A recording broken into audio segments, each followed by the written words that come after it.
lo que no busco. Y la pena mordí, la pena, a sacarle aire a la bajada.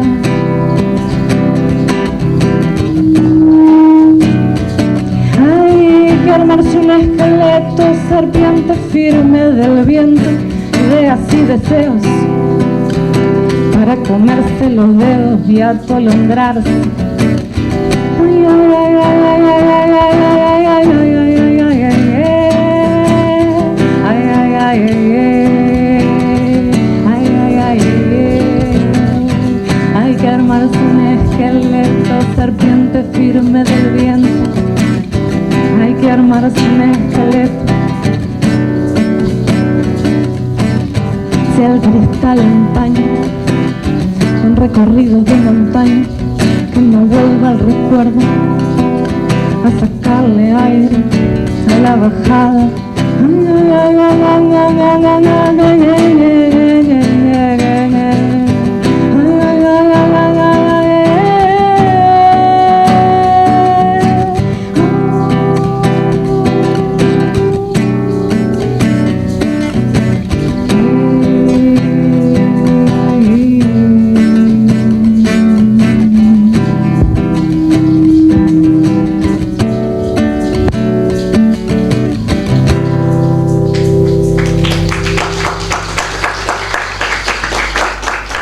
Nosotros tenemos que empezar con esta actividad que era, bueno, la presentación del libro. En el MUME se presentan muchos libros, pero este es especial, ¿no? Tiene muchas particularidades, que un poco con los amigos más o menos alguna cosa hemos ido diciendo, pero en realidad faltan algunos elementos, ¿no? Esto de esta joven española que ha venido en el 14 y que nos encontramos antes en Buenos Aires en un encuentro de las marcas, de la memoria, en el que yo iba por este tema de las marcas y en realidad ya estaba terminando el seminario y había sido un seminario ni fu ni fa, pero cuando ya estábamos tomando el vino final, yo oí que había un español de España, que siempre te atrae, ¿no? Un español de España, esta chiquilina. Y ahí me acerqué con el cuento de yo soy gallega. Yo soy gallega y ahí me acerqué y ahí empezó en realidad algo que ella después vio como de llamar un guión. Que bueno, que el guión estaba también el otro día en la intervención que hicimos con las mujeres. Estaba también el guión como parte de esa historia. Y estaba también García Lorca, que tu compinche pone en el prólogo. Porque se nutre todo de todo. Esta es la idea, ¿no? Es decir, hay como unos vasos comunicantes que vienen de esas raíces que después dan algo, germinan. Y esto es un poco, nada más que esta la reseña en la que pienso. También sintiéndome liberada de no tener que hablar del libro, porque sería realmente, hay una zona de pudor, porque el libro tiene una cuota un poco especial sobre la familia Judith Yáñez. Por suerte Aurelio nos aparece en su figura, bueno, cubriéndolo todo. Pero ¿qué es realmente? Es ese pequeño diálogo que recuerdo, porque no recuerdo más que yo soy gallega, yo soy de Granada, porque además tenía otro acento. Bueno, pero... Y siempre en el bueno, pero aparece la verdad de la historia, ¿no? Bueno, pero mi madre era gallega. Era gallega, además. No es gallega, era gallega. Que también a los 25 años de Lidia, que su madre fuera ya también fue un acto de conmoción, ¿no? Así que estas son, ahí se podría ubicar el punto de partida que dio paso a todos estos años con los acercamientos y las distancias que nunca lo fueron, pero que, bueno, mientras tanto, esta chiquilina procreaba, no solamente en las letras, y después, bueno, incluía este capítulo, ¿no? Y hay otra cosa que confieso, porque lo tengo que confesar ahora que está ella presente y que hay un grupo de amigos acá, que Las Palabras Guardadas, que es ese libro que, bueno, hicimos en colectivo y qué sé yo, y que tiene un cuento que yo no pensaba que podía escribir, pero bueno, se dio y fue a propósito de la insistencia de tanta gente de Las Palabras Guardadas que querían contar conmigo y bueno, y yo con ellos. Pero yo no podía, no sabía escribir. No era lo mío. Ser profesor de literatura no quiere decir nada. Sin embargo, justo me aparece en el guión el tango crítico, un pequeño ensayo que hace Lidia sobre el tango crítico, que después lo va a recrear de otra manera, incluso acá. Y justo yo había ido a La Tablada, porque fuimos la primera vez con Piroto y con aquella gente de la Comisión de Memoria. Y entonces yo dije, tango crítico, Lidia, lugares. ¿Y por qué no ubicar un tango en el medio, un descubrimiento del tango en el medio del piso de La Tablada, tantas veces circulado, ¿no? Y bueno, y ahí empezó otra odisea que se remató en ese cuento. Pero, es decir, que yo siento que la plagié también, ¿no? Completamente. Es decir, que fui allí a leer, porque íbamos al taller a leer un poquito lo que habíamos escrito, y yo sentí que era más Lidia que yo, pero era un puntapié inicial que, bueno, que también servía para ubicar ese lugar, ¿no? El lugar, las escaleras, el descubrimiento, como si pudiera haber olvido. Entonces yo ahora les voy a dar la palabra a todas estas personas que van a realmente intervenir. Y empezamos por el que quiera. Marín es un antropólogo que además que es español pero que está trabajando con el grupo de La Tablada en extensión universitaria, así que bueno, es muy conocido por nosotros. Gracias, Antonia. No sé si se oye. ¿Se oye? Sí. Bueno, la verdad que gracias por la invitación. De Lidia llevo oyendo hablar desde el 2014 en casa de Antonia, cuando todos los gallegos que caemos aquí a Uruguay a investigar cosas de la dictadura acabamos en tu casa más perdidos que un pulpo en un garaje. Y bueno, y ahí Antonia ya me habló de ti, pero a Lidia realmente la he conocido en el avión hace una semana. Nos hemos conocido personalmente ahí, y bueno, ahí tenía el encargo de formar parte de esta presentación de este libro. He hecho los deberes, me he leído el libro. Y nada, una de las primeras, tengo ahí algunas cosas anotadas para contar.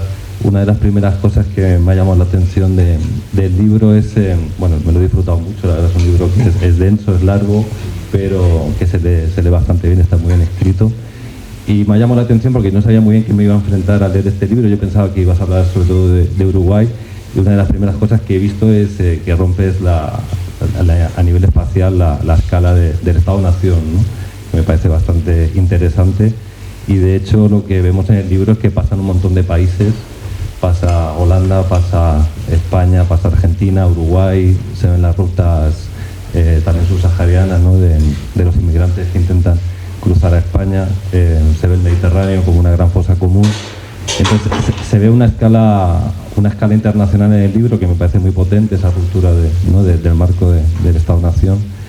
Y también se va vislumbrando a lo largo del libro que esa escala, digamos, internacional, no solamente geográfica, sino que tiene connotaciones claramente políticas, y además de hecho lo explicitas en la página 219 y 220, cuando utilizas teoría anarquista clásica, Kropotkin, ¿no? y de geografía anarquista, y ahí, bueno, la escala internacional se convierte en una escala internacionalista, ¿no? Entonces, bueno, es una de las cosas que quería destacar del libro, que esa perspectiva internacionalista sin la cual no podríamos entender, por ejemplo, las dictaduras del Plan Cóndor, o entender, yo qué sé, a las 5 de la tarde, ¿no?, de Lorca utilizado, o no podríamos entender la ayuda de los voluntarios uruguayos en la Guerra Civil Española, etcétera, etcétera, ¿no? Entonces esa dimensión espacial internacionalista me parece que es una de las cosas a destacar. Luego en el plano temporal también me ha parecido interesante que, claro, cuando pensamos en imágenes de la clandestinidad podríamos pensar solamente en dictaduras. Sin embargo, lo que vemos es que esta conceptualización que hace Lidia en el libro de las imágenes de la clandestinidad y las prácticas clandestinas no se circunscriben solamente a la dictadura, sino también a la democracia, ¿no? Pensamos y además los capítulos del libro son muy variados y vemos un montón de ejemplos. Vemos, por ejemplo, las disidencias sexuales con sus prácticas de clandestinidad, o bueno, la violencia contra las mujeres, o los países en los que el aborto no está legalizado también, como implica esas prácticas clandestinas. Sobre todo los inmigrantes, hay algunos artículos o algunos capítulos del libro dedicados a la inmigración en España, que también, ¿no?, vemos esas prácticas clandestinas, esas imágenes de la clandestinidad. Entonces, bueno, me parece muy potente a nivel teórico cómo consigue sacar el concepto de clandestinidad de la dictadura y llevarlo a periodos democráticos, ¿no? Y como a día de hoy seguimos viviendo prácticas de clandestinidad, la importancia de las imágenes de la clandestinidad.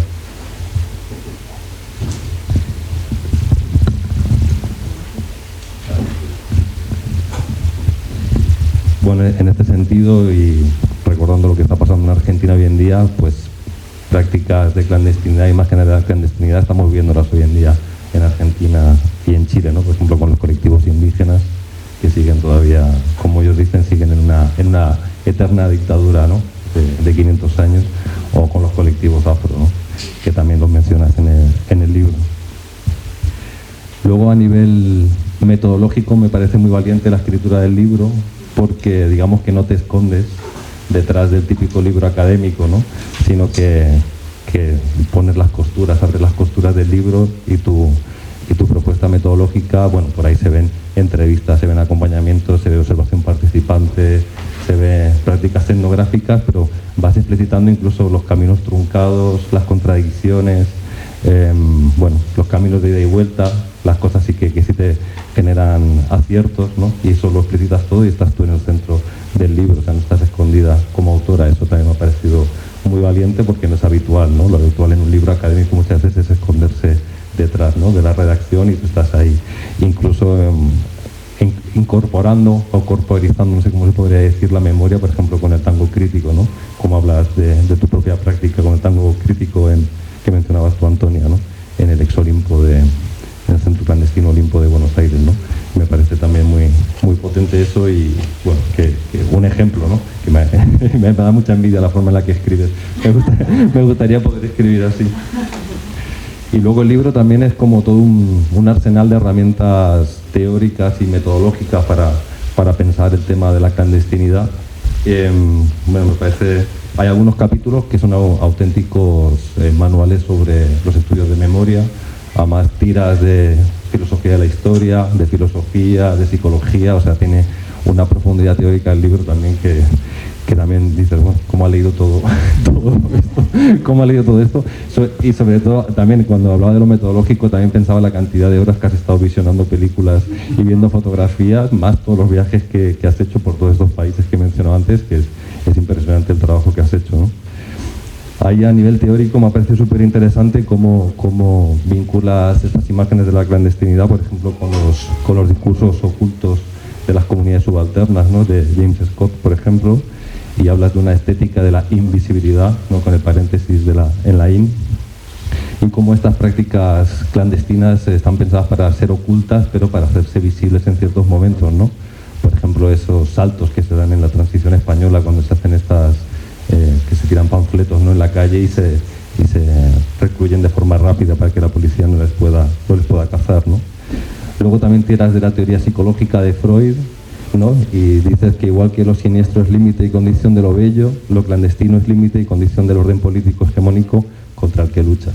También, ¿no? Como va recreando. Todas estas ideas aparecen a lo largo de los diferentes capítulos y están muy bien entrelazadas con los casos concretos de estudio. Algo que también es, digamos, transversal a todo el libro es la idea de la redistribución de lo sensible de Rancière, que además hablábamos el otro día, ¿no? Como lo clandestino permite hacer foco en ciertas prácticas que en el orden hegemónico político no están presentes, ¿no? Y como clandestino nos permite abrirnos la mirada, o sea, redirigir la mirada hacia cosas que están ocultas. Y luego utilizas a Koselleck, ¿no? Para hablar de la condensación de los tiempos históricos, cómo estas imágenes clandestinas condensan tiempos históricos y abren horizontes, ¿no? Horizontes de expectativa, ¿no? Todo eso está muy bien mechado a lo largo de todo el libro y es un placer. Luego, luego desarrollas como varios conceptos sobre el propio concepto de imagen, ¿no? Que son la imagen mirada, la imagen cristal y la imagen testimonio, que también aparecen a lo largo de todo el libro. Por ejemplo, esa imagen mirada con la que empiezas el libro, que es ese viejo que está recibiendo pan, que es de propaganda franquista del año 39, ¿no? De la entrada en Tarragona. Cómo se utiliza esa imagen por parte de un colectivo, ¿no? Anarquista en la transición, como para intentar simbolizar los años del hambre, pero bueno, al final resulta que es de propaganda franquista. Es un capítulo muy curioso ese, como cierra, ¿no? Con tu propia contradicción al ver esas imágenes, ¿no? Esas imágenes miradas, ¿no? Que te miran directamente, ¿no? Que encarna la historia y conmueve al espectador, ¿no?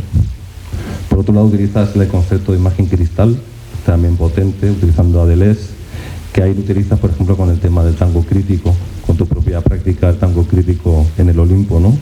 Que son esas imágenes que conviven la imagen presente y su imagen virtual, ¿no? Pero sin confundirse, ¿no? Y de hecho hacer la mención ahí a esa mujer que se tabica, ¿no? Que se pone otra vez la venda en los ojos y como invita al resto a bailar, ¿no? Con los ojos vendados, ¿no? Y creo que el concepto que más recorrido tiene en todo el libro es la de imagen testimonio, ¿no? Esa que permite romper los tiempos históricos y establecer esas genealogías de las luchas, ¿no? A mí me parece súper potente y me conmovió mucho el capítulo dedicado a creo que se llama Haneke, ¿no? La holandesa, como estos holandeses ocupas condicionan. Aquí voy a poner 3 ejemplos que me tocan a mí directamente por el barrio en el que he vivido y por mi propia experiencia vital, ¿no? El de Haneke y estas primeras casas ocupas de Madrid que están influenciadas por estos ocupas holandeses que llegan, que vienen a estudiar las colectivizaciones agrarias, ¿no? En Albalate de Cinca, o los comunales también, ¿no? En la Maragatería, y en pueblos que no tienen memoria directamente de lo que ocurrió durante la Guerra Civil o incluso en los años 20, ¿no? Y como estos holandeses tienen esa influencia grande en esas primeras casas ocupas que yo conocí de pequeño de la mano de mis padres cuando íbamos a conciertos de flamenco, y me llama mucho la atención, ¿no? Esa genealogía de la ocupación. Luego me ha parecido muy potente también en este documental que mencionas en otro capítulo, que se llama Democráticos Tiranos, que vincula la represión policial, ¿no? de los sucesos de Vitoria, el 76, con esa matanza, con las cargas policiales del 15M. Bueno, recordemos que en un reciente estudio que se ha hecho sobre la tortura en España y la violencia policial, que sigue siendo bastante alta, la violencia policial y las torturas, resulta que destacan el 15M y el proceso de independencia en Cataluña como los picos represivos de torturas en comisarías, ¿no? y de palizas en las calles, ¿no? Y esto me lleva a pensar también en espacios como la Puerta del Sol, donde se desarrolló el 15M, y la falta de esas imágenes clandestinas. Hace poco vi una exposición que hay en Madrid que se llama El Tragaluz Democrático, no sé si la viste. Vale. Ahí te das cuenta, por ejemplo, del 15M, cómo fue un movimiento un poco sin memoria, ¿no? Sin darse cuenta de todas las luchas que se habían dado en esa misma Puerta del Sol desde 200 años antes, ¿no? Desde la lucha contra los franceses, el motín de Esquilache o, por ejemplo, algo que descubrí en esa exposición, que es la revolución de 1854 que se dio ahí en la Puerta del Sol. En este caso, esas imágenes clandestinas son óleos, ¿no? Del siglo XIX, ¿no? Pero como hay algunos movimientos que nacen sin memoria, y con esas imágenes clandestinas podríamos haber tenido un poquito más de genealogía de esas luchas, como tú dices en el libro, ¿no? Y lo otro que me toca también directamente es el de la guerra civil en la ciudad universitaria. Yo estudiaba ahí. La Facultad de Geografía e Historia está precisamente en la primera línea del Frente Republicano. Al otro lado de la carretera de La Coruña está el Palacio de la Moncloa, que era la primera línea del Frente Franquista. Y como hemos estado estudiando toda la carrera en esa facultad, sin saber que la historia la teníamos ahí fuera, en el propio paisaje de la Complutense, ¿no? Y como hay algunos documentales que vinculan esas acciones del año 68, delante de los grises, precisamente con la guerra civil, ¿no? Nada, bueno, y ahí me planteaba simplemente, ya por cerrar, si estas imágenes clandestinas no solamente luchan contra regímenes políticos, sino también contra regímenes historiográficos, ¿no?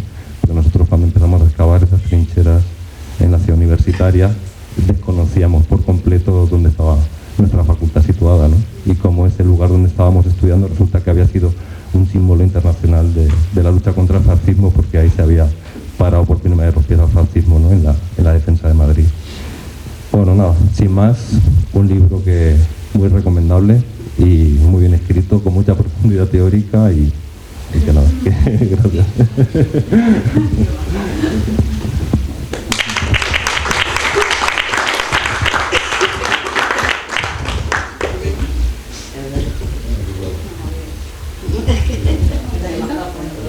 Yo no quería estar acá ni hablar, no me gusta, pero vale. Acá en la gallega ha peleado toda la vida por hacer una militar, en especial en este lugar.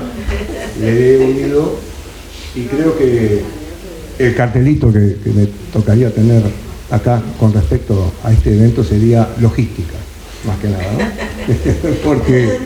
porque bueno, tuve la suerte de que cayera el libro en mis manos, provocado por algo que ya sabemos más o menos que fue el capítulo uruguayo, con nuestros queridos gallegos y nuestra nueva devenida gallega también. Pero claro, pude pellizcar al libro, robándoselo a ella, robándoselo a él, llevándose a los muchachos que están allá, que son del equipo de fotografía de memoria, que han trabajado mucho con aquellas imágenes que todos recordamos de la gente portando esos rostros nuestros, ¿no? Y bueno, ¿qué puedo decir de esos pedacitos que capturé? Yo me siento muy feliz de ver esta reciprocidad que hay a través de este gigantesco charco que nos une y nos separa con España, por el hecho de que todos hemos estado sensibilizados desde siempre, de nuestros padres y nuestros abuelos, escuchando el cancionero de la guerra civil con la República. Y hemos sido, desde nuestro nacimiento, amamantamos eso, ¿no? Y ver que desde esa España llega esa preocupación y esa mirada, por ella y por muchos otros, porque no solo esto, ¿verdad? Por lo que hemos vivido en América Latina, una sinapsis brutal, descomunal, que alivia y que abraza, ¿no? Leyendo el libro me encontré con la imagen mirada, que fue lo primero que pude leer, que la primera noche así, y me quedé maravillado, porque hacía no más de un mes yo había encontrado una foto sacada por uno de los muchachos del equipo, por el pana, Federico. Me encontré con una foto-imagen que ahora él tuvo la diferencia. Yo digo, no sé, si querés, está allá abajo, hacela pasar, que la vea. Porque, no, la foto-imagen, la que está debajo de la boina, Porque en una fotografía de la marcha del 20 de mayo, la única que nos miraba, que miraba el que ve la fotografía, era Angélica, la muchacha desaparecida. Célica, desaparecida en la tablada, ¿no?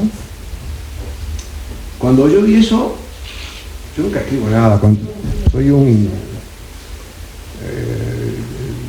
fisgón de Instagram, de Twitter, pero enseguida le respondí a Fede que me había pegado esa foto, me había pegado mucho, ¿no? Y cuando vi que ella ponía en palabras lo que yo había sentido con esa foto, lo que llegamos a dialogar con Federico con respecto a esa foto, dije, este es mi libro. Seguir robando y seguir robando. Robé el capítulo uruguayo también y fue muy lindo encontrarme con estos hermosos gallegos, mal que les pese. Y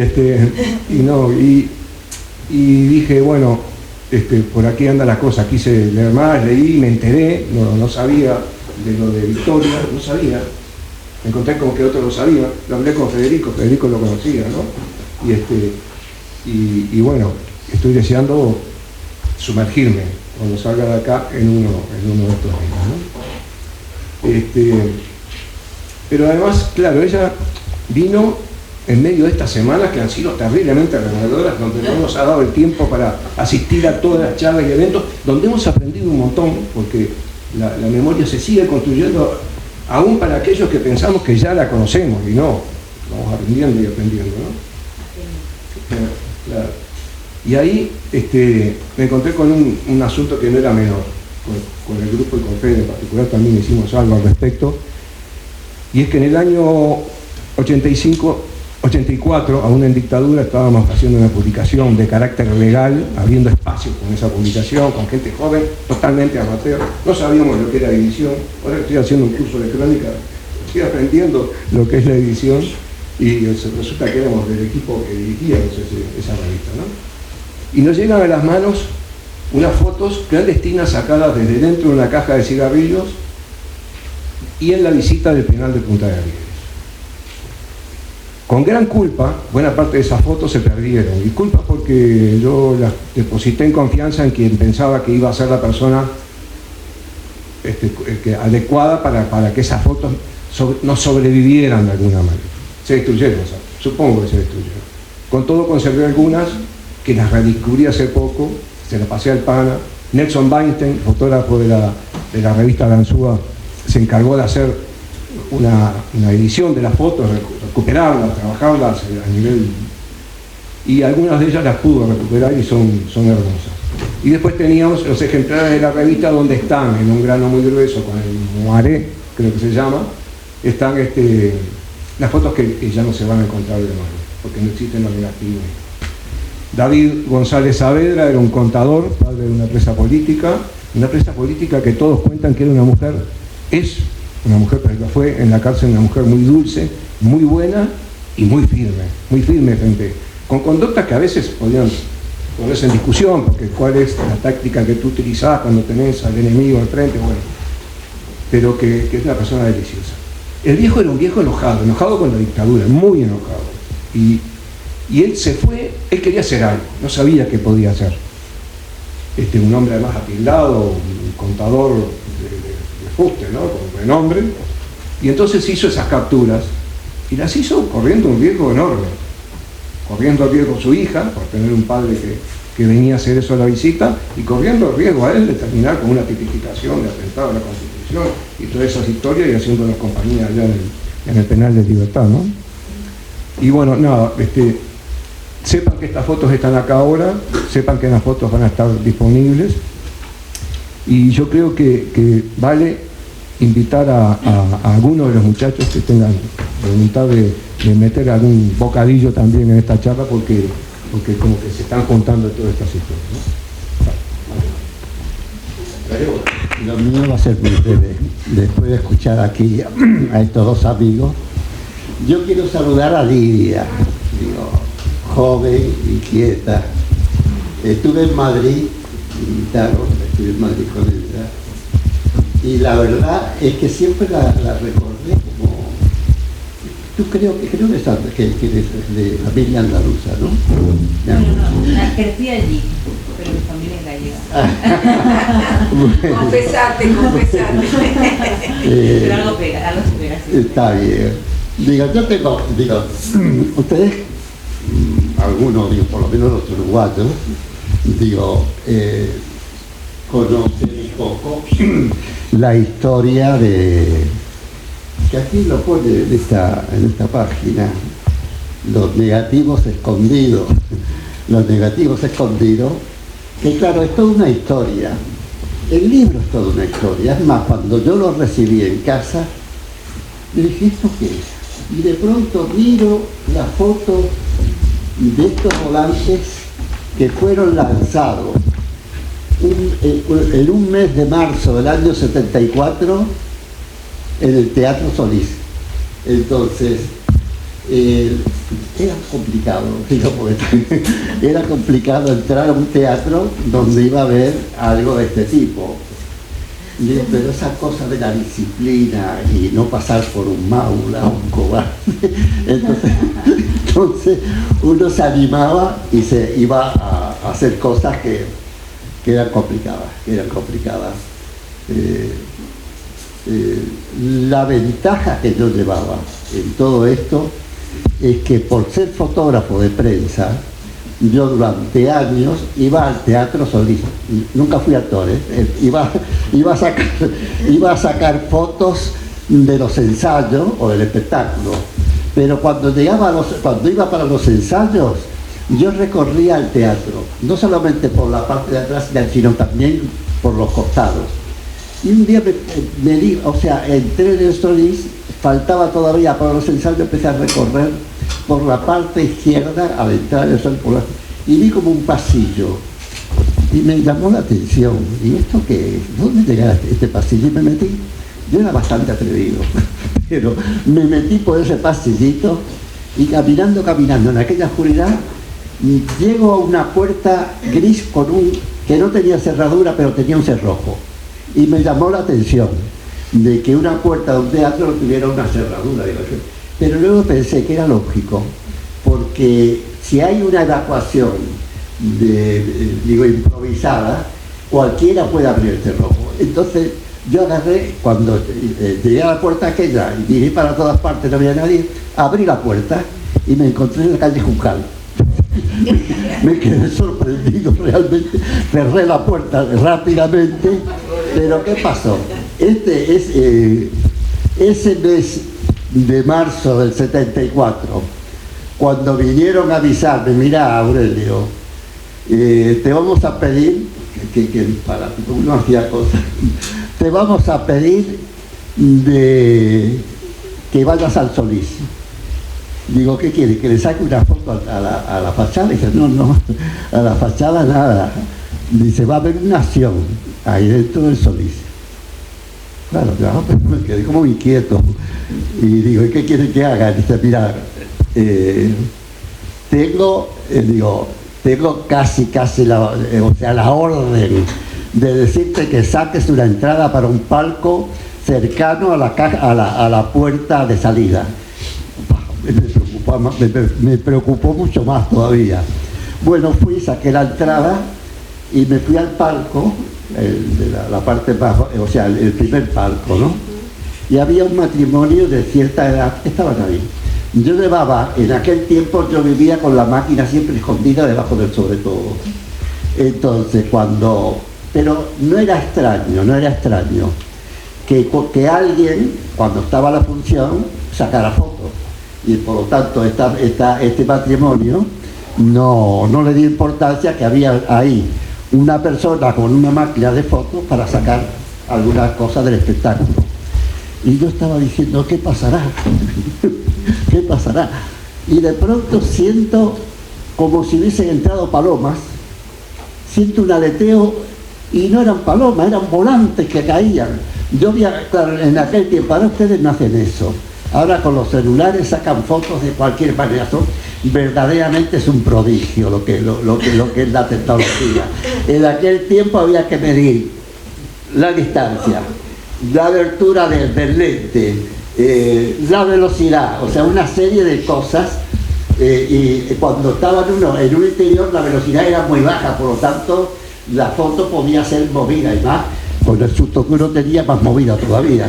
Entonces, cuando siento caer, saqué la foto y corrí para salir, lógicamente, porque mucha gente que estaba en el teatro corrió, se asustó realmente, y corrió para la puerta, pero la puerta estaba cerrada. Y alguna gente gritaba, yo dije, ¿y ahora qué hago? Y me fui otra vez para el palco, y cuando estaba subiendo al palco, me acordé de aquel pasillo. Y me fui para ahí. Y no corrí, pero andaba, no corrí, pero la verdad es que andaba realmente preocupado si me agarraban. La cosa fue que llegué a la puerta, aquella puerta agrícola del Cerro Cabrí, salí, pero así, tranquilamente. En la clandestinidad yo saqué muchas fotos, no solamente en Solís, sino también en el sindicato del Zunca, que había sido convertido en una seccional policial. Había sacado las fotos siempre con la misma técnica de sacarlas sin que se dieran cuenta que sacaba la foto. Y bueno, la cosa fue que por regla general, las fotos que yo sacaba me la venían a buscar y las mandaban, por regla general, las mandaban al exterior para, o sea, denunciar lo que estaba pasando en el Uruguay. Pero esas fotos del Solís nunca vinieron. Luego me dijeron que los compañeros, y creo que una compañera también, que habían tirado esos volantes, habían sido detenidos. O sea, lo mío fue nada, fue sacar la foto. Pero aquellos que tiraron los volantes, no sé cuánto tiempo habrán estado. Antonia, qué horrible la cárcel, ¿verdad? Antonia estuvo 6 años presa, el marido 9. Qué horrible que muchachos jóvenes, por regla general, ¿no?, que van a hacer una acción de esa sin saber cómo termina. Muchas veces termina de una manera difícil o dramática. Pero va, la cosa es que saqué la foto y me quedé, como no vinieron a buscármela, yo me quedé con ella. Luego saqué una cantidad de otras fotos, y cuando pintaban no a la dictadura, viva la CNT, duraba poco tiempo la pintada, la hacían borrar y lo borraban. Entonces a mí me avisaban de que en tal lugar había una pintada que corriera, que fuera rapidito, antes que fuera borrada esa pintada. Entonces yo ya sacaba la foto y mandaba por el exterior. Y bueno, eso fue un poco, digo, nuestra vida en dictadura. Claro, a mí, ¿qué ocurre con los negativos? Acá viene les puedo leer, decenas de miles de negativos de la revuelta uruguaya sepultados durante décadas en unas latas oxidadas. Corrijo, las latas cuando se escondieron no estaban oxidadas, se oxidaron después. ¿Pero qué ocurre? Se oxidaron después, ¿por qué motivo? Porque ¿qué ocurre? Digo, yo creo que todos los fotógrafos harían lo mismo que hice yo. Yo siempre tuve obsesión, eso también es cierto. Además yo era el responsable de fotografía del Diario Popular. Era una especie de jefecito, que nadie me hacía caso, pero era. Pero entonces yo tenía obsesión por los negativos, que no se perdieran. Y tuve suerte, porque mis compañeros de trabajo jamás lo vi tirar un negativo, siempre lo guardábamos. Con cierto desorden, porque trabajábamos muchas horas y después de terminar, después de 14 o 15 horas, no teníamos ganas de nada más, nada. Entonces lo guardábamos y poníamos, por ejemplo, enero del 68, febrero del... y así, ¿no? Y bueno, metíamos ahí el archivo y los negativos. ¿Y qué pasó? Si descanso, corto, es un momentito nada más, no voy a hablar mucho. El tema era cómo salvar esa cantidad fíjense ustedes, fueron 17 años de trabajo, son como 70 u 80 mil imágenes de todo tipo, desde el Día de la Playa, el carnaval, las represiones, la muerte de muchachos, sobre todo estudiantes, del 68 en adelante, las marchas que venían del interior, todo eso estaba ahí. Entonces, cuando el golpe, a mí, fíjense ustedes qué cosa más, no sé cómo decirle, porque a mí me tocó vivir el golpe de Estado en vivo y en directo, aunque me dirán, ¿cómo es posible? Sí, es posible porque esa noche del 26 de junio del año 73, yo estaba en el Palacio Legislativo y no fui por casualidad. Fui pensando que podría ser la última sesión en democracia. Y cuando entré vi caras preocupadas. Y no había muchos senadores. Se ve que algunos, no sé qué pasó, pero no se presentaron. Y le pregunté a uno de los funcionarios qué estaba pasando. Y me dijo, mira, Aurelio, no hay número, no sé si va a sesionar. Dice, pero te digo, me hizo así con el codo, te digo que el golpe de Estado está ahí fuera del Palacio Legislativo. Prácticamente está ahí fuera. Y así era, efectivamente. No había número, pero igual sesionaron. Y yo en ese momento escuché las intervenciones más vibrantes condenando el golpe de Estado. Pero estando dentro de la Cámara de Senadores, yo era el único fotógrafo, qué casualidad, pero era el único fotógrafo que ese día estaba cubriendo esa sesión. Por eso esas fotos que ustedes ven ahí son únicas, pero no porque yo quisiera que fueran únicas, yo quisiera que fueran mucho más, pero no había fotógrafos, o sea, no estaban, no se dieron cuenta que venía el golpe. Y bueno, la cosa es que creo que me estoy yendo del tema, pero la cosa fue así, de que llegado el momento, ya sobre el 6 de julio del 73, cuando asesinaron a Roberto Pérez, que fue un 6 de julio del año 73. Yo le dije al director Eduardo, se llama Eduardo Viera, Eduardo, mira, yo no sé qué va a pasar, pero tenemos que sacar el archivo de acá. Y me dijo, no lo saques, es muy peligroso. Dice, ¿no tenés algún lugar donde esconderlo? Digo, sí, tengo un lugar, pero es complicado. Digo, porque yo buscaba siempre los lugares menos adecuados para poder subir al lugar donde teníamos que esconder los negativos. Había que subir por el hueco donde se deslizan los ascensores. Y cuando subía allá arriba, que vi una claridad, estaba arriba de los techos de los comercios del edificio de Pío. Un lugar ideal, pero engorroso. Y ahí quedaron esas 70.000 imágenes que ahora están en el Centro Municipal de Fotografía. Fueron escondidas ahí en latas no oxidadas. Entonces, por suerte se oxidaron. Pero ¿qué pasaba? Vino, mañana se cumple. Hay dos fechas emblemáticas aquí en Uruguay por los 50 años del golpe y la huelga general, que es el 27 de junio y el 9 de julio. El 9 de julio, aquí en este pequeño país,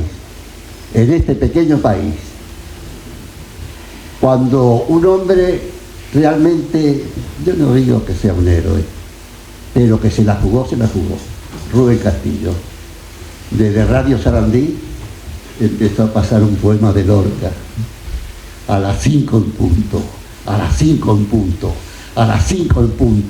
y en las fábricas ocupadas, en los frigoríficos ocupados, en los sanatorios ocupados, se supo de que a las 5 en punto teníamos que estar el 18 de julio, y a las 5 en punto estuvimos el 18 de julio, y las veredas estaban abarrotadas de gente, las calles laterales abarrotadas de gente, y sin embargo no se escuchaba una voz, se hablaba en bajito, pero a las 5 en punto, como decía Rubén Castillo en su programa, a las 5 en punto, los obreros de la bebida, que yo estaba en los de ellos, justo fue casualidad, yo estaba el 18 de julio y Julio Herrera, al grito de libertad, libertad, tiranos temblar, se volcó colapsó la avenida.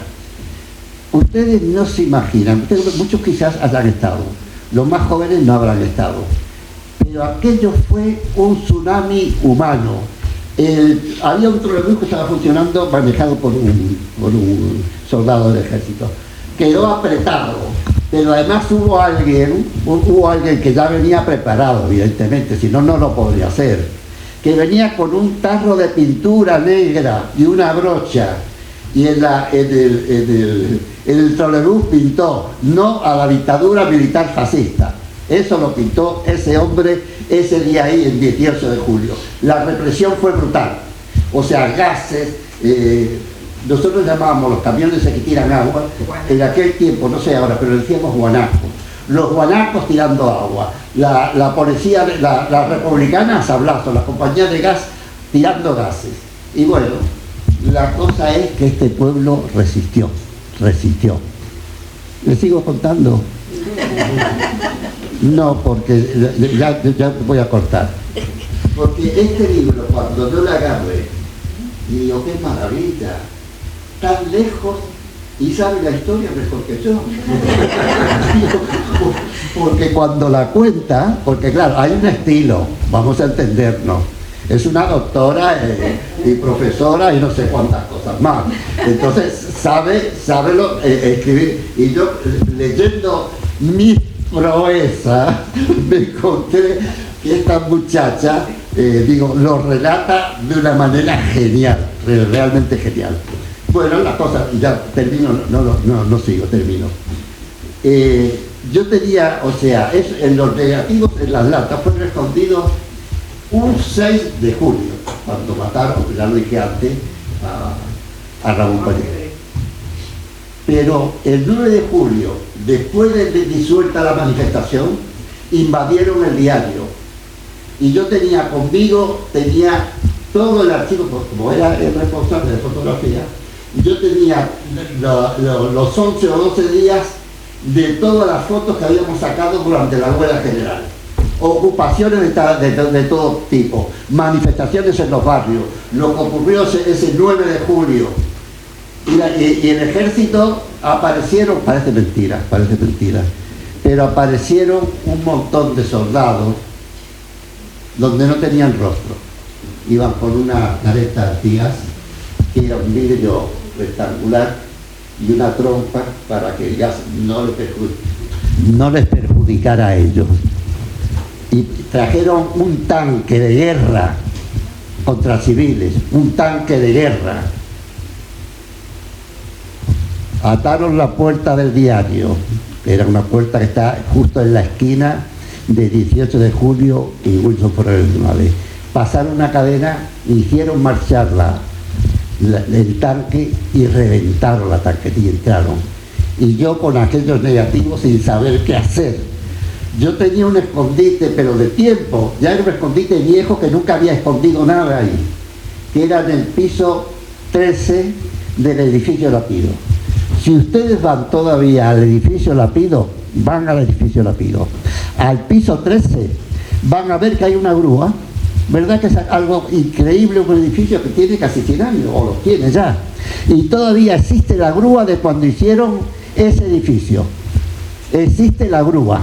Y yo para escribir estos días, con el permiso de Lidia, escribí un librito y saqué la foto de esa grúa, que en aquel tiempo una grúa que tenía una carcasa metálica que casi la escondía. Y había que sacar un vidrio. Y sacamos el vidrio y los colamos ahí y pusimos los negativos de la huelga general, los pusimos ahí. Estuve escondido en 3 lugares distintos.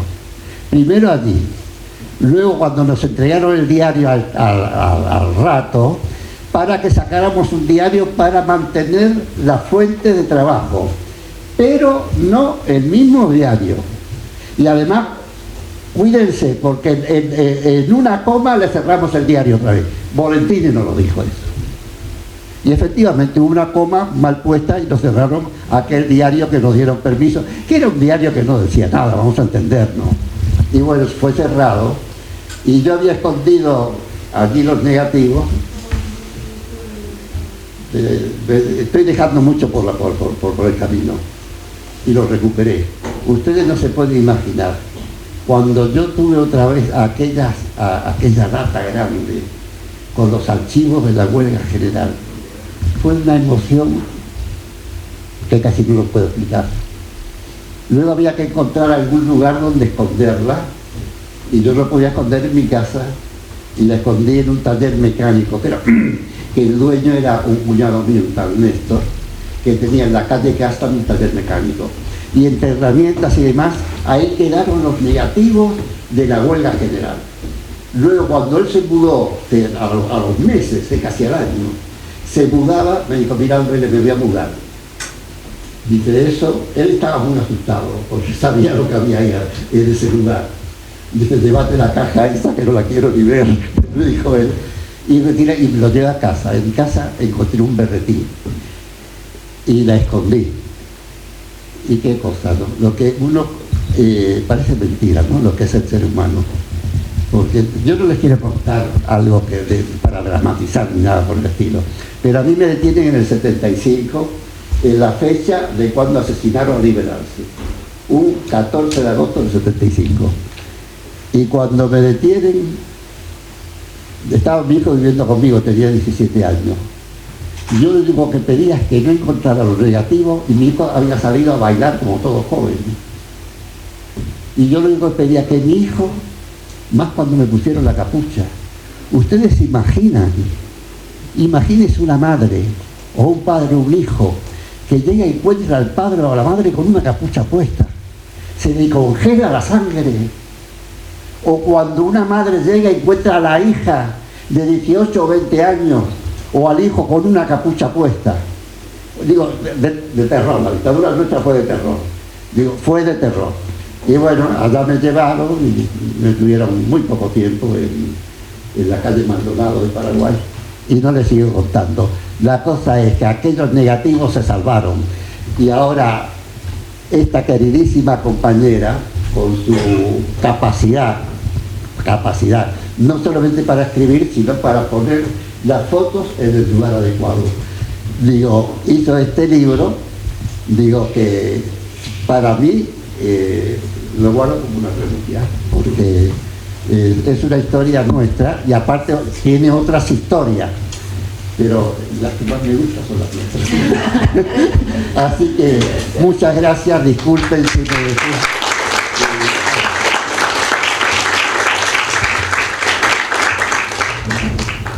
Qué difícil después de Aurelio. Bueno, esto que decía Antonia al principio de cuando estábamos sentados ahí, bueno, vengan, en realidad es aleatorio, podría venir cualquiera de los que está ahí para esta mesa. Claro, pasa un poco eso y pasa un poco que siempre nos contamos entre los mismos, o escuchamos entre los mismos. Entonces, bueno, es raro como eso, una siente que voy a decir de nuevo, o podría estar cualquiera de ustedes acá. Yo a Lidia no la conocía, de hecho no la conozco, la saludé recién. Y bueno, supongo que cada experiencia distinta tiene algo enriquecedor. En mi caso, no conocerla, no la conocía a ella, no la conocía personalmente y tampoco conocía su trayectoria académica. Entonces, más allá de leer, bueno, la presentación en el libro, claro, lógicamente lo que hice fue ir al índice. Sabía muy poco, además Antonia me había dicho algo, pero ya sabemos, ¿no? Lo dice el libro. Y bueno, fui al índice y claro, y empecé a leer y eran, 3 partes, pero después aparecían más cosas y subtítulos y todas cosas muy distintas, ¿no? Porque, bueno, era el pasado, pero eran también historias recientes, eran en distintos lugares, desde distintos abordajes. Entonces, la verdad que pensé, esto estará bien, porque qué difícil meter todo eso en ese libro. Dije, esto debe estar complicado. La verdad es que lo pensé así. Y quizás por esta idea, ¿no? de que en lo académico está como la costumbre de ir a lo súper puntual, ¿no? Que siempre es una discusión, pero claro, ver esa variedad a mí me generó desconfianza. Y bueno, finalmente estaba equivocada. Me parece que es difícil abarcar todo eso. Son pocas las obras que creo que logran abarcar distintas cosas, eso, en lo geográfico, en el tiempo, y que resulten buenas. Y acá es cierto que reúne lo bueno por lo narrativo, pero también es cierto que tiene toda esa densidad de lo académico, bibliográfica. Y bueno, entonces lo que me pasó fue que lo primero que me impresionó fue el tema del tiempo, porque Lidia maneja por un lado lo espacial, por otro lado lo temporal, y empieza con esto de la mirada, la imagen. Y en mi caso, que hice la escuela de cine, esa parte quizás, y después por haber hecho comunicación y estas materias, ¿no? de análisis de imagen, era lo que menos me llamaba la atención, o bueno, teorías que uno ya había leído, pero meterme en la idea del tiempo me pareció súper rico y empecé a pensar por qué, y en realidad creo que pensamos mucho menos el tiempo que el espacio. Que hay una cosa en esto de los sitios de memoria, por ejemplo, de señalar lugares, o bueno, ahora Antonia hablaba de la tablada, o ahora decían, bueno, esto tiene una cosa geográfica muy rica porque conecta, ¿no? Bueno, España, Uruguay, y a veces me parece que queda el tiempo un poco de lado, y me pareció súper interesante que aparecen ahí algunas citas con la idea de cómo el poder marca los tiempos, ¿no? Entonces se habla como de la dinastía, ¿no?, del tiempo, y me puse a pensar también en cómo parece, que eso sí, muchas veces están los relatos que durante la dictadura el tiempo se congeló. Y creo que pasa eso, si uno se va a otras dictaduras, a otros procesos, al franquismo, que está esa idea de, bueno, fue una época oscura, está esos años, y incluso, bueno, gente que de repente no estuvo en prisión, y entonces retoma su vida, y bueno, yo pensaba en el caso de mi madre y su carrera en el IPA, y cómo de repente vuelven a un mismo lugar o retoman algo, y puede haber cosas que parezca que no pasó el tiempo, pero seguro para esa gente pasó y está todo muy cambiado. Entonces fue como lo que más me interesó, la cuestión temporal, la verdad. Y bueno, eso fue como una primera cuestión. Después también esta idea de justamente de abordar, Lidia habla del presente como en 3 etapas, ¿no? Y la memoria, el presente en relación al pasado, en relación al presente mismo y en relación al futuro. Y bueno, y en eso pensaba, por ejemplo, ahora que ustedes tienen elecciones en España, lo importante de recuperar el pasado, porque es muy necesario, me parece, en este momento, que ustedes puedan tomar ese pasado para decir, bueno, miren, cuando ciertos partidos hacen estas propuestas, son capaces de hacer esto, porque si tomáramos solo el presente y leyéramos los programas o algunos discursos, quizás algunos pueden decir, qué terrorismo que está generando esta gente, qué exageración, pero bueno, no, si vamos al pasado resulta que está todo ahí para volver a cometerse. Entonces también el pasado como una cuestión cíclica, nunca se va a repetir igual, pero a veces sirve más el pasado para anticipar el futuro que el presente mismo. A veces desde el presente nos cuesta más predecir, y es cuando miramos lo que ya pasó que decimos, bueno, eventualmente la verdad es que ya sabemos que va a volver el fascismo. El otro día lo hablaba con una amiga, ¿no? Y me decía, bueno, pero ¿a qué etapa llegaremos nosotras? Yo decía, bueno, yo creo que va a venir una etapa horrenda, terrible, y después va a venir otra revolución, y creo que ahí nosotras vamos a estar en la lona, pero va a estar ese momento y seguramente sea siempre así. Entonces, bueno, una cuestión ahí temporal y de cómo pensarlo que me pareció buenísimo. Pensé muchas cosas y después dije, nunca pensé en la clandestinidad. Y bueno, qué loco también eso de cómo cada uno se agarra de cosas distintas. En mi caso no pensé en eso. Sí, volviendo a esto del tiempo, porque me voy acordando de algunas cuestiones, pensé la importancia ahora que le estamos dando a los 50 años del golpe, y cómo una fecha, una cantidad de años sirvió de excusa para pensar 1000 actividades y demás, y en realidad los 49 años, si uno miraba para atrás, y bueno, seguro decían, era tan terrible la huelga general cuando pasaron 49 años que cuando pasaron 12 meses más, pero sin embargo hubo ahí algo en los 50 que permitió hacer un montón de cuestiones. Entonces también como excusa, más que como la importancia del tiempo en sí mismo, me pareció que estaba bueno tomarlo. También hay una cuestión en esto de, bueno, cómo cuando hablan de recuperar algunas imágenes hechas por el franquismo, ahora estamos justamente con todo el tema de los archivos que se publicaron y cómo interpretamos esas cuestiones, lo difícil que es colocarlas, que creemos que no, y cómo en un nuevo contexto eso puede significar distintas cosas. Me hizo pensar eso. Después también está la cuestión de que siempre hay que estar cuidando el presente y la memoria, porque si no parece que ponemos una marca, un sitio de la memoria, y ahí queda y ya. Y acá cada vez que se hace un sitio de la memoria, bueno, 2x3, de uno se vandalizó, bueno, el tal de Punta Carretas, el Punta Rieles, y a mí siempre me pasa que pienso, pusieron cámaras de seguridad, está el archivo, porque esto lo van a vandalizar. Entonces, cómo el control permanente y la movilización permanente es tan necesario. Y seguro me estoy olvidando de cosas, Lidia, pero bueno, después de conectar tantas historias, me pareció que tenía un sentido, que también para algunas generaciones seguramente era mucho más fácil de repente eso, entrar por la cuarta ola feminista, que entrar por una historia del franquismo o de la guerra civil española, eso, los comienzos. Y entonces ahí hubo algo bien interesante, también el vínculo de lo privado y de lo público.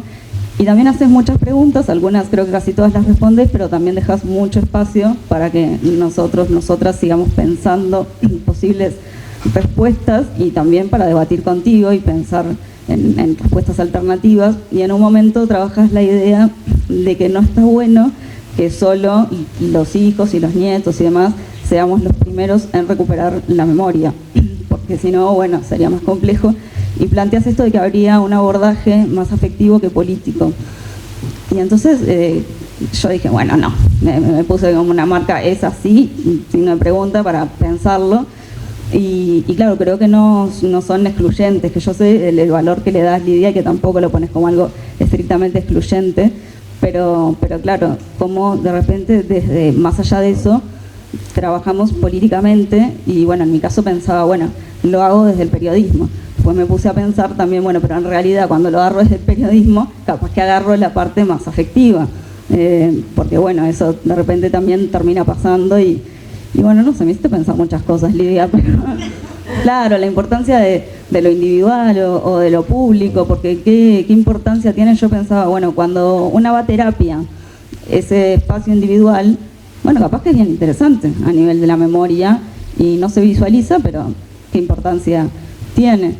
Así que, bueno, mucha cosa, y es verdad que todo eso tiene un trasfondo académico súper profundo, pero no se le hace pesado a nadie, porque eso de repente es una cita, un paréntesis, tal autor, y cualquiera puede leerlo sin sentir que, uy, bueno, qué denso esto, qué difícil entrarle. Así que en ese sentido, súper rico. Te felicito y ojalá lo lean también por acá.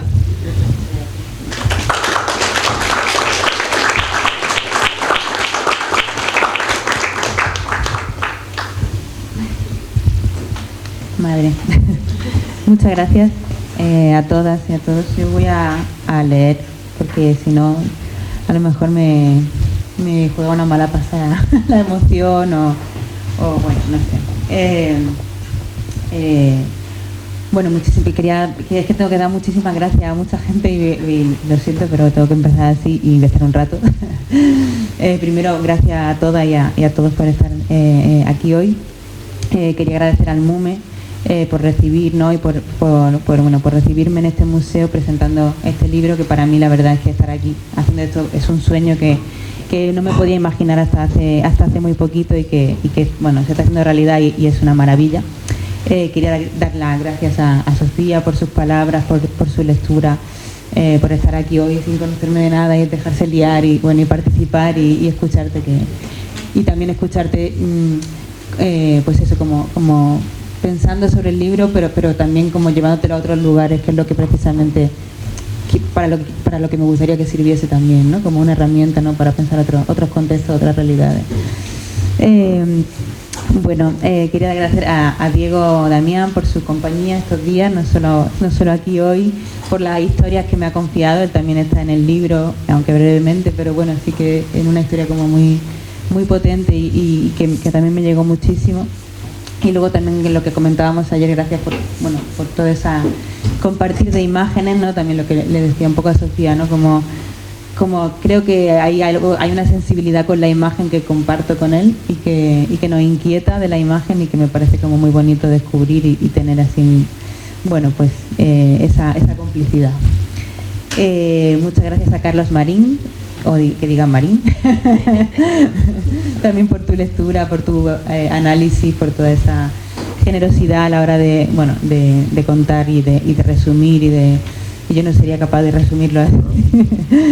Y también por aceptar estar aquí hoy sin conocernos, que yo también sabía de ti porque me habían hablado Antonia, por supuesto, pero más gente y bueno, mucha gente que te admiraba, ¿no? y que te tienen mucho aprecio. profesional y personal.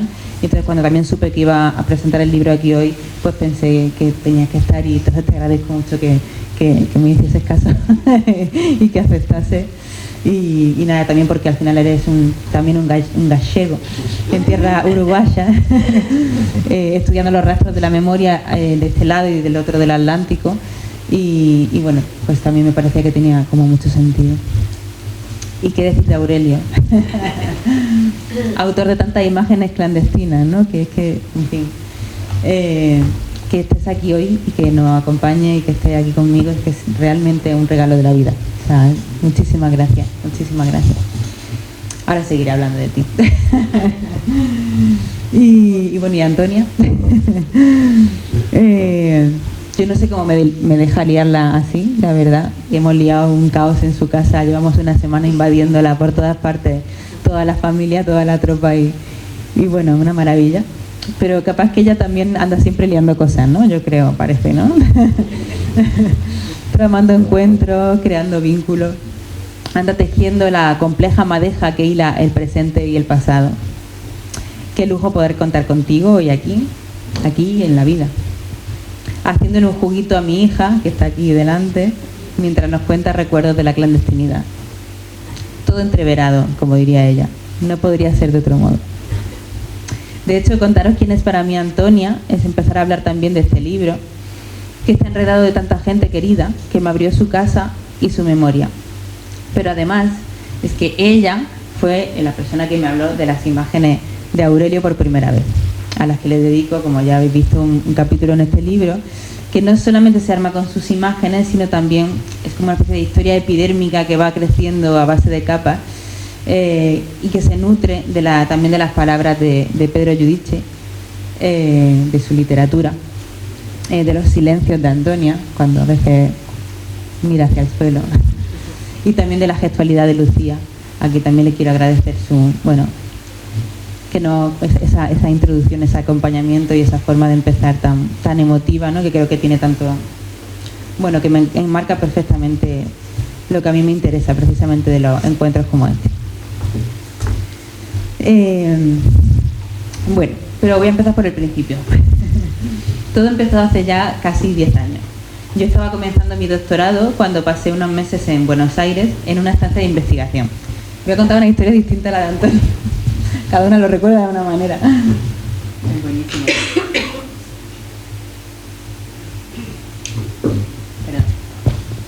Yo hacía una tesis, voy a contarlo, sobre cine clandestino realizado en España durante el tardofranquismo y la transición. Es decir, que yo trabajaba con imágenes muy precarias de manifestaciones estudiantiles o de asambleas obreras al término de la dictadura del franquismo, en donde la cámara grababa a la vez que se participaba de la asamblea o a la vez que se escapaba de la policía, ¿no? En una manifestación. Y aún así la cámara grababa y grababa.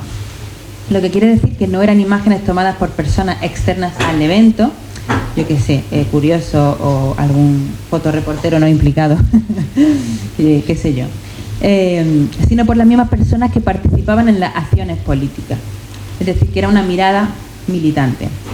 Y esa es una de las peculiaridades de estas imágenes, que hace que sean imágenes desenfocadas, con encuadres mejorables a veces, que también a veces tienen partes en negro porque se tomaron desde escondite.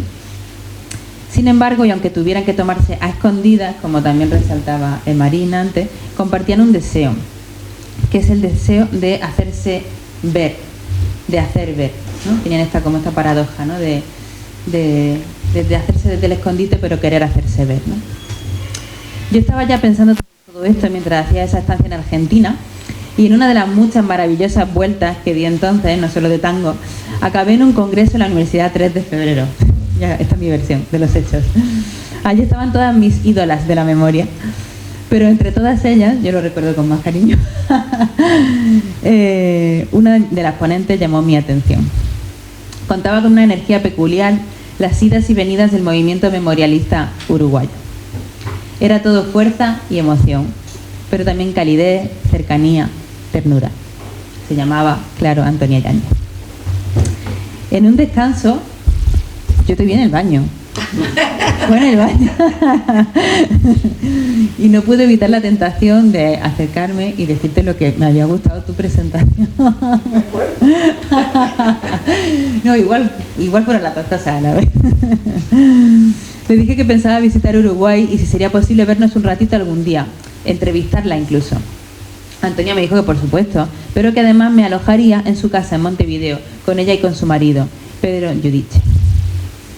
Antonia y Pedro me abrieron así su hogar y me trataron como a una hija. Esos días me permitieron conocer de manera encarnada parte de la historia de Uruguay.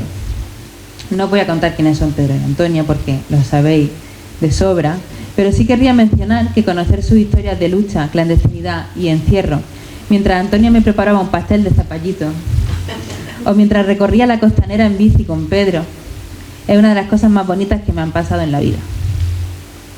Uno de los días que estaba desayunando con Antonia, que nos daban las 2 de la tarde desayunando, y mientras descubría que su mamá era gallega pero de Galicia, como la mía, me fijé en una fotografía que tenía colgada en la pared.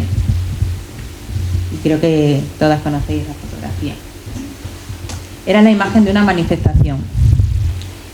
En ella, 3 jóvenes se alzan entre la multitud, mientras gritan, sonríen, miran entusiasmados a la masa o fuman. Están como subidos a un banco o a una grada. Uno de ellos mira a lo lejos, casi sonríe.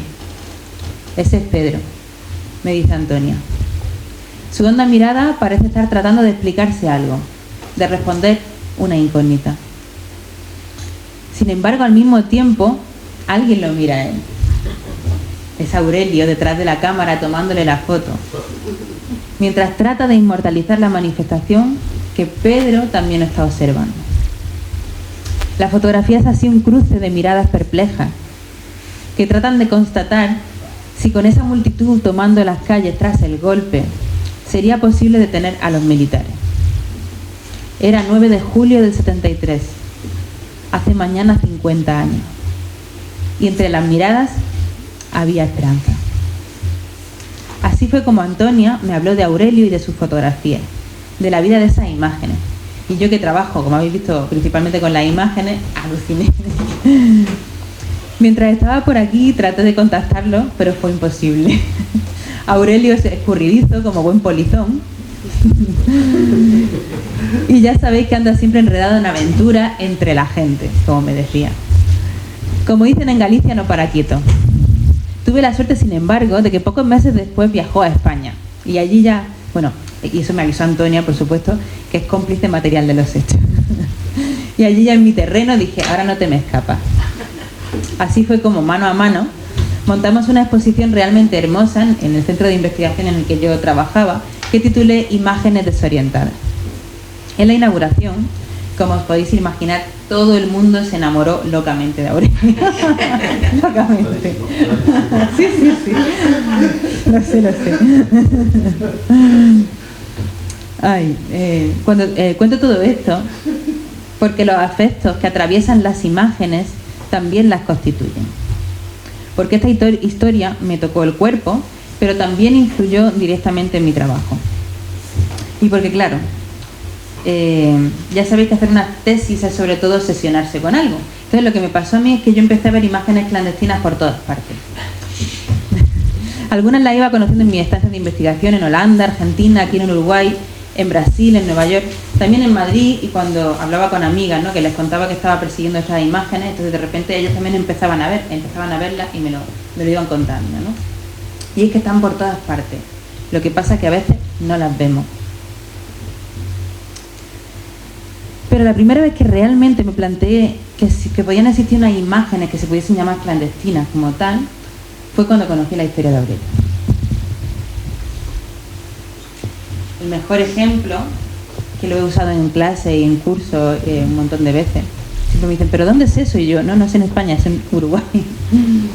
Es la que utilizo en la portada, ¿no?, la que ha contado un poquito también Aurelio ahora. Voy a contar mi versión de la fotografía. Con mi forma de contarlo.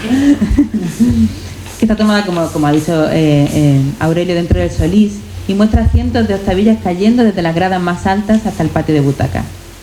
Las octavillas llevaban proclamas contra la dictadura que llevaba ya un año asolando el país. Además de que es hermosísima. Pon aquí que se ve. Acá la tenemos. Ah, bien, genial. Muestra un teatro, un espacio típicamente burgués, siendo atravesado, rasgado, en plena dictadura, por unos papeles precarios. Siempre me ha gustado pensar en el teatro antes del lanzamiento de los panfletos. El público tranquilamente disfrutando de la obra, las risas tras un chiste, alguien que tose, la aparente normalidad dictatorial, la gente disfrutando de ese espectáculo. Pues no hizo falta ni un grito ni una bomba para hacerla estallar por los aires. Solo el vaivén, que también refleja la imagen, fue suficiente para rasgar esa normalidad y mostrar su reverso, que eran los centros clandestinos en los que en esos mismos instantes se torturaba y encerraba a tantas y tantos jóvenes. Pero ¿cómo se tomó esa foto? Según me contó Aurelio, me contaste menos cosas que has contado hoy aquí, ¿eh? me contaste información. Él ni siquiera sabía que iba a fotografiar cuando llegó al teatro. Unos días antes, alguien le había dejado un mensaje diciendo la fecha en la que algo excepcional iba a suceder en el Solís. Había que dejar constancia. Me dijo que durante la obra ya había medido la luz ambiente, la distancia y la velocidad precisa para sacar una foto lo más nítida posible, como ha contado hoy. La sala estaba a rebosar, como sus nervios. Y como me dijo en un email, y cito textualmente, de golpe y porrazo siento un aleteo, como si en el Solís hubiesen entrado palomas. No, ese aleteo no eran palomas, eran centenares de volantes que como lluvia caían sobre los espectadores.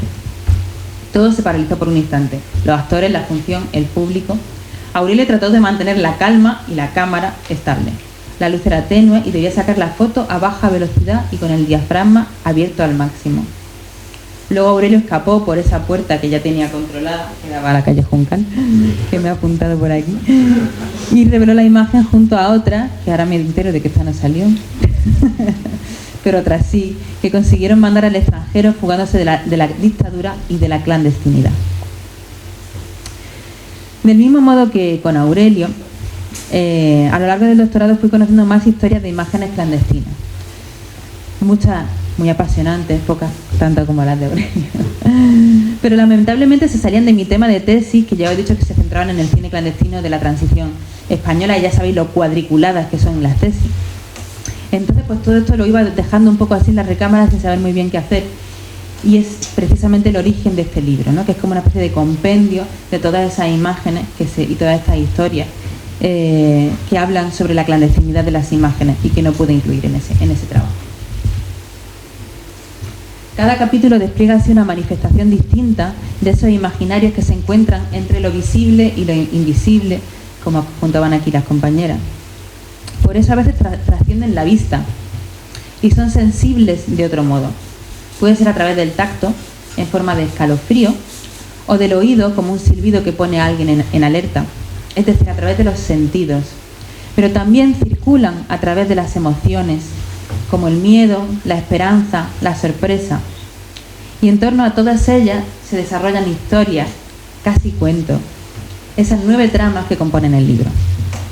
Por supuesto, algunas tienen que ver con el cine clandestino de la transición española, como el capítulo en el que analizo la vida de una sola imagen y que habéis mencionado aquí varias veces, la de la imagen mirada, que es realmente conmovedora.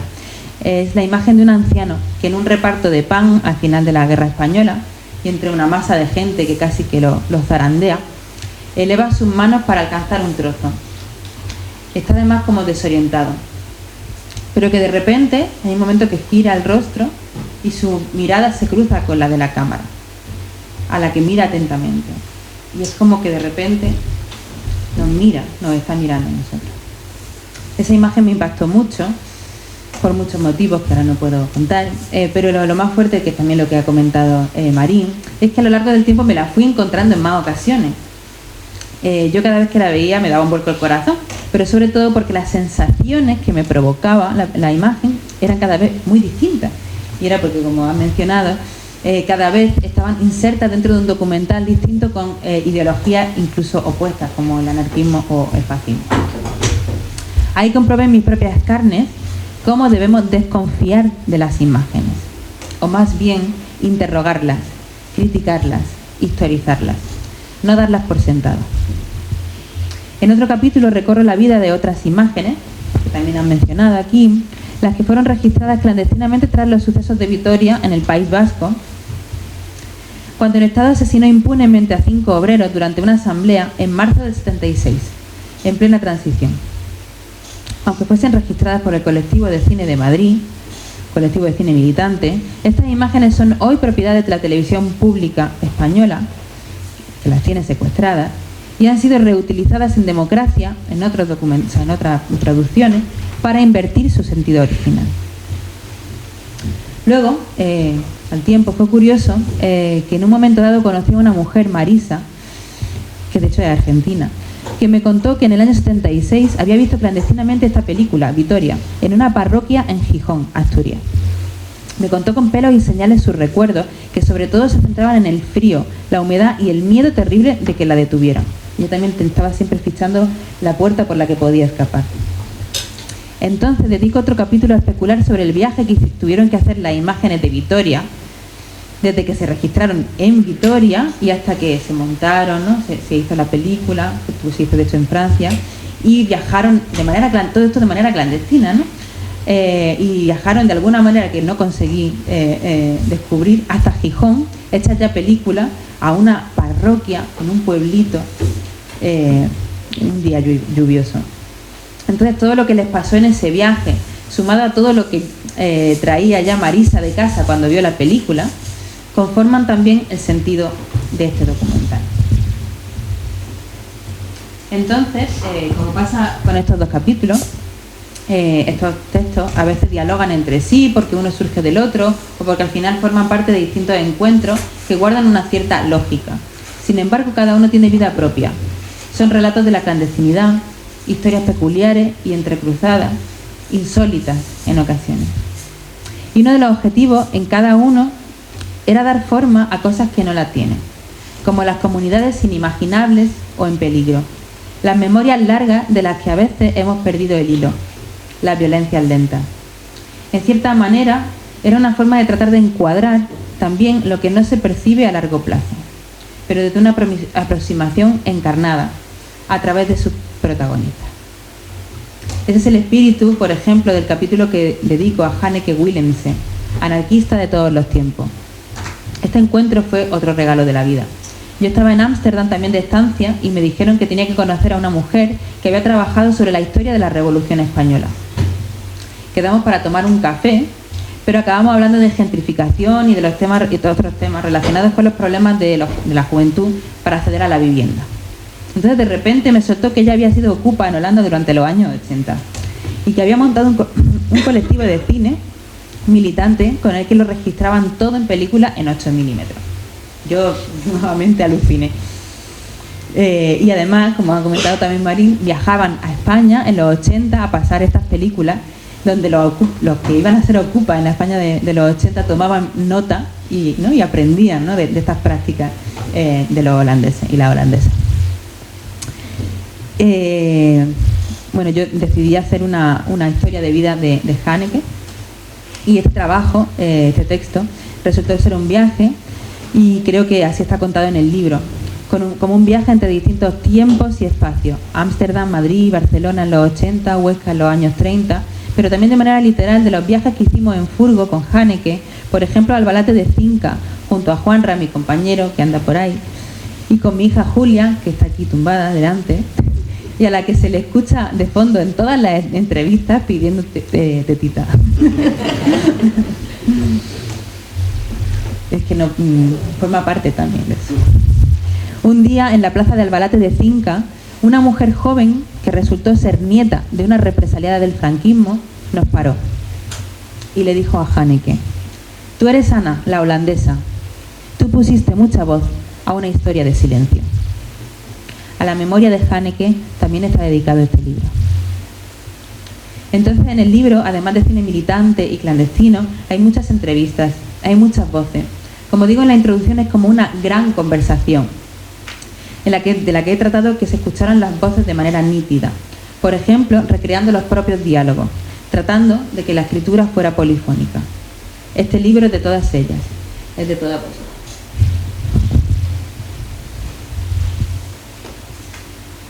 Y además de todo este material, en el libro también vais a encontrar literatura, poesía, viñetas de humor gráfico, obras de arte o expresiones creativas de los movimientos sociales. Esto es para convencer un poco de que lo compré. Y todo esto me sirve en otros capítulos para analizar, que también mencionaba Marín, la época transicional o los movimientos memorialistas en el presente, poniendo el foco especialmente en uno de los temas que más me inquietan y que mencionaba Sofía, que es nuestra relación con el tiempo, sobre todo cuando es un tiempo prohibido, un pasado clandestino, y que por eso ha de experimentarse más allá de la legalidad. En fin, tranquilas que no voy a hablar de todos los capítulos, aunque sí querría contar cómo hubo un momento en el que cada vez se me caía más la épica de la clandestinidad y se me hacía cada vez más visible su reverso represivo. Los imaginarios de la clandestinidad son también los que tratan de arrojar luz sobre todo esto. Sus imágenes lo revuelven todo, son indisciplinadas y tratan de salir de la clandestinidad, que es dejar de ser subordinadas, castigadas, olvidadas. Esto se ve claramente en el capítulo en el que hablo de un colectivo que, del otro lado del río, en Buenos Aires, hace tango crítico sobre un antiguo centro clandestino de tortura y desaparición, en el ex Olimpo. Y diréis, ¿pero cómo es esto? Bueno, la respuesta la tenéis en el libro. Pero solo adelanto que, entre otras cosas, con la danza del tango repiten gestos que en vez de estar llenos de terror, como en el pasado, ahora están movidos por la confianza y la solidaridad. O también el capítulo que cierra el libro, que también mencionaba Sofía, y que es en lo que anda ahora, que habla de cómo la última ola feminista está clamando a sus desaparecidas, no solo señalando que la violencia machista y patriarcal mata tanto como muchas dictaduras, sino proponiendo una reflexión feminista de la memoria, es decir, recuperando otros referentes del pasado para construir memorias más horizontales. De todo esto trata el libro. 9 tramas o relatos, y es que del pasado solo tenemos su relato. Más allá del relativismo, y como hablaba con un colega hace tiempo, sabemos que pasaron cosas que son inamovibles, ¿no?, en el pasado.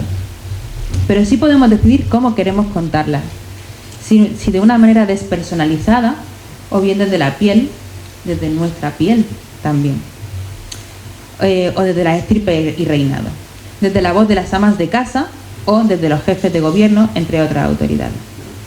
En el fondo, somos nuestro relato. Por eso tenemos que decidir qué relato queremos que nos construya hoy. Tenemos que elegir qué historias queremos contar y que nos cuenten. Y aquí los relatos tienden a la vida.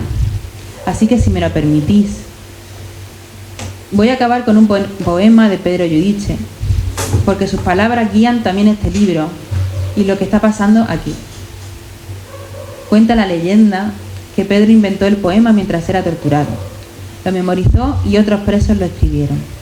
Cuentan que el poema escapó de la cárcel, expresándose, como solo lo saben hacer la golondrina. Y dice así: ha de morir la flor para que el fruto nazca, y es a la muerte de este que la semilla arraiga. Presta siempre a entregarse a una muerte temprana, para que el brote crezca, eche tronco, críe ramas, y germinen las flores que han de morir mañana. No le escribo a la muerte, aunque parezca. Es falsa la creencia de que la muerte mata. La que mata es la vida, a la muerte y avanza. Muchas gracias.